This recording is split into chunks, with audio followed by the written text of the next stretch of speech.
ওই ইমানটা নবী সরোয়ার ইমান দিয়া মুসলিরা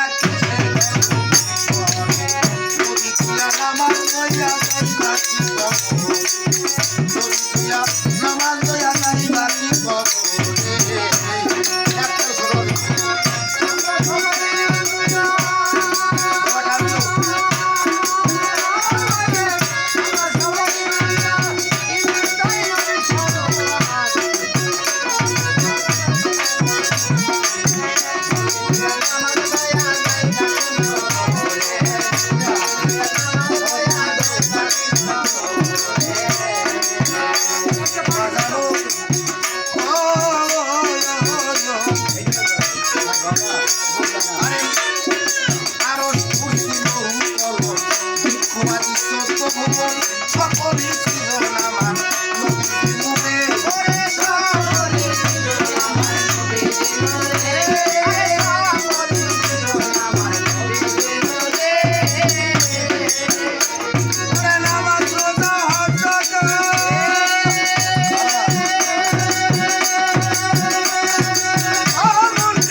লক্ষ প্রাণ জ্বালাইয়া হাজার কাবা ভাঙিয়া মহাব্বত রাখো তোমার নবীর উপরে। এখন এই সমাজে এক প্রকারের নামাজি আছে না, যে কোরআনকে জ্বালাইতে কইল, কাবাকে ভাঙতে কইল, এটা আবার কেমন গান আছে না এরকম মানুষ? আচ্ছা, নবী বড় না কোরআন বড়? কাবা বড় না নবী বড়? নবী বড়। এই সমাজে এক প্রকারের লোক আছে, আমি মানুষ, নবী মানুষ। আমি মাটির তৈরি, নবী মাটি। তাই সাধক রশিদ সাহেব উনি কালামে বলল, লক্ষ কোরআন চালাইয়া হাজার টাকা বা ভাঙিয়া তবু মহাব্বত রাখবো তোমার নবীর উপর। বাবা, এই চার তরিকার চার মাযহাবে চারজন ইমাম, তার ভিতরে একজন ইমামের নাম হচ্ছে ইমাম মালিক রহমাতুল্লাহ। ওই ইমাম মালিক 10 বছর ইমামতি করছে পবিত্র কাবাগরে। কয় বছর? 10 বছর ইমামতি করছে। 10 বছর ইমামতি করার পর ওনার ভিতরে একটা রোগ হয়েছে। কি রোগ? উনি নিয়াত করে কাবায় ওনার মনটা চলে যায় মদিনায়। উনি মনে মনে চিন্তা করলো যে আমার পিছে লক্ষ লক্ষ হাজিরা নামাজ পড়ে আর আমি নিয়াত করি কাবায় আমার মনটা চলে যায় মদিনায়, তাহলে আমি চাকরিটাই করতে পারবো। কাবাঘরে যারা নেতৃত্ব দেয় তাদেরকে দাওয়াত করলো যে আপনারা একটা ইমাম নির্বাচিত করেন, আমি আর চাকরি করতে চাই না। একজন ইমাম নির্বাচিত করলো, বিদায় বেলা যখন বিদায় হয়ে যাবে ভালোবাসার লোক থাকে না, 10 বছর ইমামতি করলে সে জায়গায় ভালোবাসার বন্ধুত্ব হয় না। এর গলা দুটা কান্নায় আকুল হয়ে পড়লো, ওর গলা দুটা কান্নায় আকুল হয়ে পড়লো। অবশেষে কাবাঘরে দিলাম ঢোকা ইমাম মালিক কাঁদতে লাগলো, কাবারে আজকে 10টি বছর তোর কাছে আমি ছিলাম, আমার দ্বারা যদি কোনো ভুল বাকি হয়ে থাকে আল্লাহর হস্তে ক্ষমা করে দিই। পবিত্র কাবাঘরে আল্লাহর কাছে ফরিয়াদ করলো, পরওয়ারদিগার তুমি আমার জবানটা খুলে দাও, আমি ইমাম মালিকের সাথে একটু কথা বলতে চাই। বাবা, এই পৃথিবীতে 5 জন ব্যক্তির সাথে পবিত্র কাবাঘরে কথা বলছে, তার ভিতরে একজন হলো ইমাম মালিক। কাবাঘরের জবান খুলে দিল আর কাবাঘরে বলতে লাগলো, ইমাম মালিক তোমার কি এমন কষ্ট, কি জন্য তুমি এত কান্নায় ভেঙে পড়লা? ইমাম মালিক বলতে লাগলো, আমি নিয়াত করি তোমার কাছে আমার মনটা চলে যায় মদিনায়, তার জন্য আমি তোমার কাছে থাকতে পারলাম না। কাবাঘরে বলতে লাগলো, ইমাম মালিক তোমার চোখ আছে তুমি দেখতে পারো, তোমার হাত আছে তুমি ধরতে পারো, তোমার কান আছে তুমি শুনতে পারো, তোমার পা আছে তুমি চলতে পারো, তোমার জবান আছে তুমি কথা বলতে পারো, তোমার কান আছে তুমি শুনতে পারো, এই কটার একটাও আমার নাই। এই কাবাঘরে আছে? যদি থাকতো তাহলে তোমার আগে আমি দয়াল নবীর রওজায় পৌঁছে দিতাম। তাহলে কাবাঘরে বলতে লাগলো, ইমাম মালিক তোমার কাছে আমার আকুল আবেদন, তুমি আমার সালামটুক দয়াল নবীর রওজায় পৌঁছে দিও।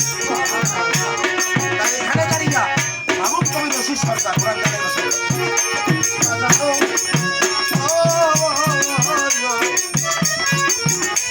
আরে লক্ষ কোরআন জ্বালাইয়া হাজার কাবা ভাঙিয়া মহাব্বত রাখো তোমার নবীর উপরে, আরে মহাব্বত রাখো তোমার নবীর উপরে, আরে মহাব্বত রাখো তোমার নবীর উপরে,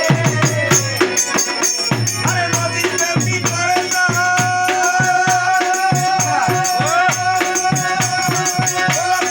নবীর প্রেম করে যাও আখেরাত শেষ সর্দার,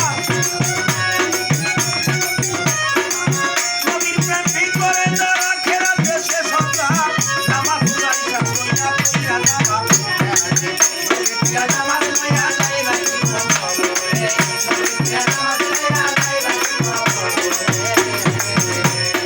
আমরা সবাই ইমান নবী সাল্লাল্লাহু আলাইহি আমরা সবাই ইমান নবী সাল্লাল্লাহু আলাইহি ইমান দিয়া মুসলমানরা কিসের ধর্ম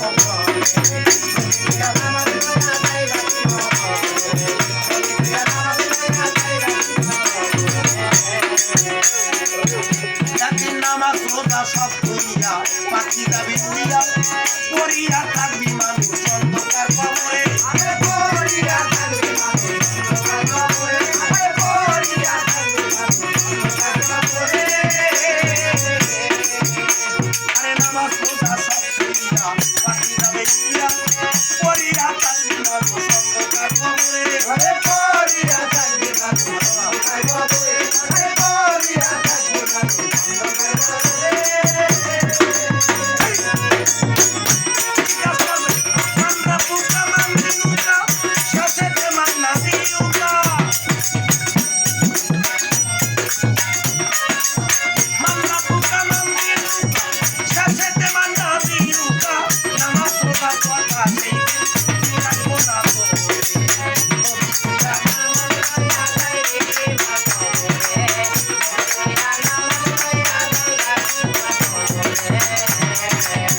আমার নবী বাসারি আর মালাকি আর বাস্তার হাসি কি তিন অবস্থায় আছে হুজুর সবুজ মাজারে, আরে তিন অবস্থায় আছে হুজুর মাজারে, আরে তিন অবস্থায় আছে হুজুর মাজারে, রশিদ কাইমুন কথা ধরো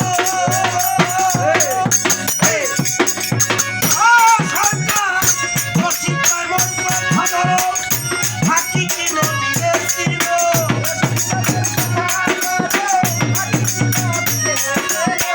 রশিদ